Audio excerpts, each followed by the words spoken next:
Como tópico, 10 años trabajé en memoria y derechos humanos, pero después me di cuenta que siempre hago trabajo político y crítico, siempre. O sea, no tenía que ser necesariamente enfocado al tema de los derechos humanos, porque finalmente los derechos humanos, claro, históricamente tiene que ver con las dictaduras, pero también tiene que ver con distintos temas, con el movimiento feminista, con el derecho a abortar, con el derecho a la migración. O sea, hoy en día esa discusión también se ha ido perdiendo un poco.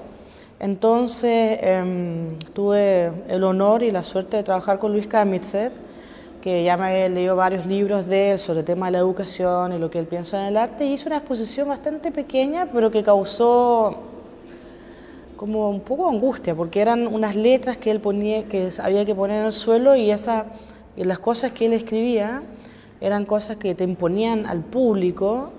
Entonces te producía así como lo que te decía un poco recién, es como logramos que el arte mueva cosas. Bueno, creo que Luis Kamitzer sí.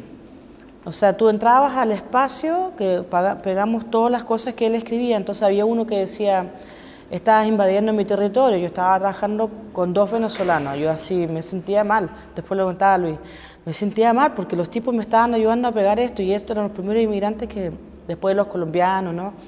Y con todo lo que estaba pasando en Venezuela, habían llegado a trabajar, o decían, las bacterias están por todas partes. Entonces la exposición la hicimos en Antofagasta, donde más cáncer hay a la vejiga, porque están las mineras. Entonces fue una cuestión muy impactante, y la gente cuando entraba quedaban así como un poco irritados, un poco molestos, ¿no? Porque es como una obra de arte te hablaba. Y entonces también me impactó mucho. O sea, recuerdo que ese montaje, ese trabajo me produjo también así como que me senté un momento y me puse a llorar, porque realmente lo que él escribió eran cosas que te llegaban así de distintas maneras, desde tu experiencia también personal, tu historia, que eso uno no lo sabe nunca quién va a ver las muestras, ¿no?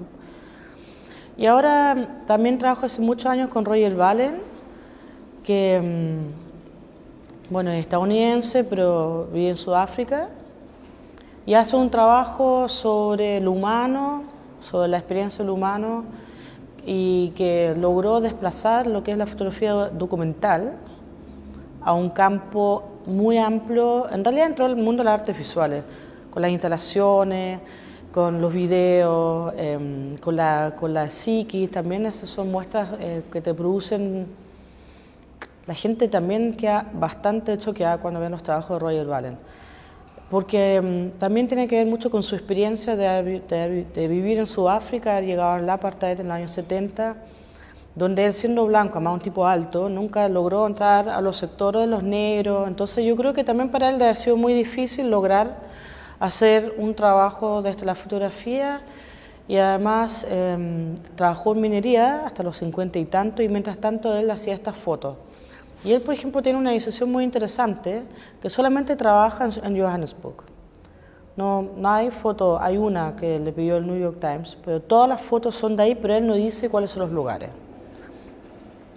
Entonces, creo que de cierta manera todos los trabajos que uno hace tienen un mismo interés, de generar un tipo de debate, reflexión. Hay gente que ve las exposiciones de Roger Ballen y se ponen a llorar porque quedan impactados, ven a Luis Kamitzer, también quedan así, no saben qué decir.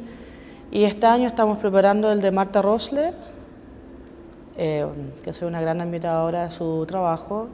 Sí, lo vamos a hacer en el Museo de Arte Contemporáneo, en el marco de la Bienal Sur, con un diálogo también con Lucrecia Palacio, que va a ser la misma exposición, una exposición diferente de Martha Rosler, pero en Buenos Aires. Y nos parecía importante generar estos diálogos porque, siendo latinoamericanos, tampoco no nos conocemos tanto. O sea, ¿qué conocemos?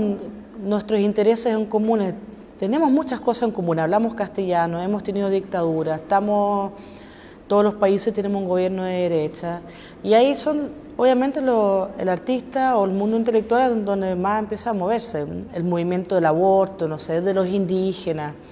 Entonces nos parecía muy importante hacer un programa público entre Argentina, entre Buenos Aires y Santiago, con Martha Rosler que van a ir a Argentina y a Chile, y va a hablar más de feminismo en Argentina, y en Chile queremos que hable sobre la migración, sobre las cuestiones más políticas, vamos a una retrospectiva también.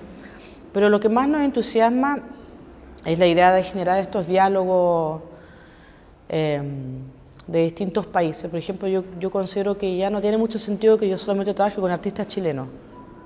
Tiene mucho sentido que yo trabaje con un uruguayo, con un chileno, con un brasileño y ver qué pasa ahí. O sea, cuáles son nuestras ideas en común, cuáles son las diferencias, y quizá así lograr también esta idea medio rara que tengo de pensar que el arte podría ser una bisagra interesante entre el mundo de la academia y el Estado y cumplir una función importante actualmente. La exposición de Ignacio, Bienvenido Morbius, que también es parte, o sea, que es un gran proyecto que él viene haciendo hace varios años, que trabaja como desde la idea o la estética de la publicidad. Básicamente pensaba yo siempre, porque claro, Punta del Este, bueno, puede ser políticamente incorrecto que lo diga una chilena, Punta del Este es como un lugar que no existe de marzo a diciembre, y después es un balneario carísimo donde va la gente de mucha plata. Entonces por eso me llamaba la atención también que se ha hecho la primera reunión de la idea de aquí en idea, acá en Punta del Este en los 60, donde fue el Che Guevara, ¿no? Eran como contradicciones.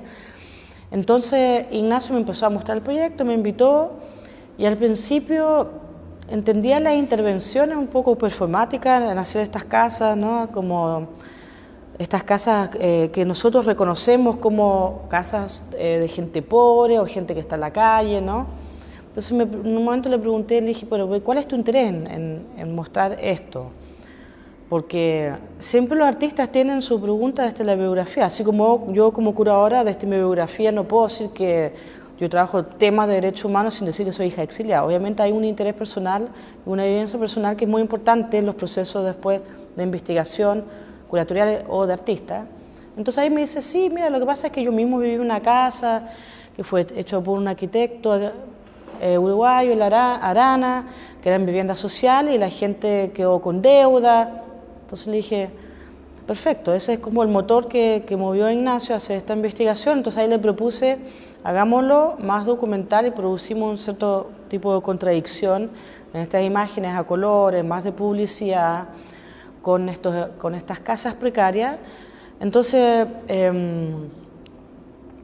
empecé con Chile, que es donde tenía más información obviamente, con campamentos, con las casas que hizo Allende, y en el fondo la pregunta final tiene que ver cuáles son nuestros derechos como ciudadanos.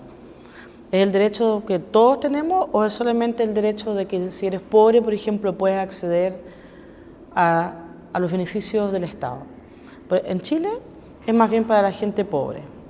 Entonces, yo que soy de la clase media que estudió, no tengo derecho a nada. Entonces siempre quedas así como un poco en el aire. Y la idea de armar como un archivo con algunos textos pocos, lo que pasó en Apache en Buenos Aires, por ejemplo, que hoy día es un lugar que es imposible entrar porque hay mucho narcotráfico, un barrio peligroso, o las casas que hizo Allende con esta influencia soviética, tener casas más dignas, o los planos que dio a Alejandro Aravena para que la gente pudiera sacarlas gratis de internet, pero en realidad la gente pobre no tiene tanto internet.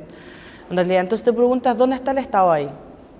¿Cuáles son las políticas y cuál es el derecho que tengo yo como ciudadano a tener acceso a la información y a tener una vida digna? Y así también esto podría haber sido un archivo sobre la educación, sobre la salud.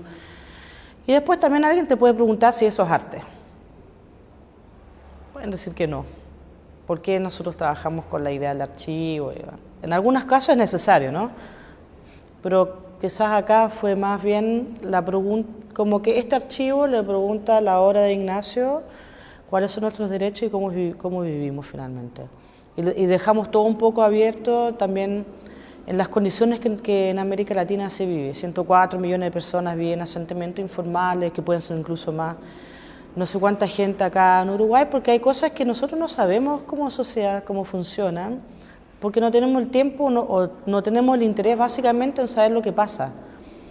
Y yo creo que ahí está la función del arte, hacer reflexionar, y como están en espacios públicos también, es un buen espacio, porque el mundo de la academia yo no voy a ir como ciudadano y al Estado tengo que sacar, no sé, mi cédula de identidad, pedirle no sé qué cosa. En cambio, en un espacio museal o un centro cultural o como acá en el subte, donde viene diferente gente, va a tener la posibilidad de ver cosas que no sabían o que si las sabían, se habían olvidado. Entonces también en algún momento la pregunta era, porque yo sé que acá también llegaron haitianos, que llegaron venezolanos y bueno, ¿dónde viven? Entonces la cosa es que finalmente yo creo que la gente ve una exposición y después en la calle pueden mirar las cosas de manera diferente. No vamos a decir que vamos a cambiar la sociedad, pero yo pienso que eso sería como lo óptimo en el arte, porque quizá un Damien Hirst no va a cambiar la sociedad, pero cuando tú haces trabajo más político y social, sí, y con trabajo de mediación, los colegios, con público, esa es un poco la idea. Y la pregunta es cuáles son nuestros derechos como ciudadanos.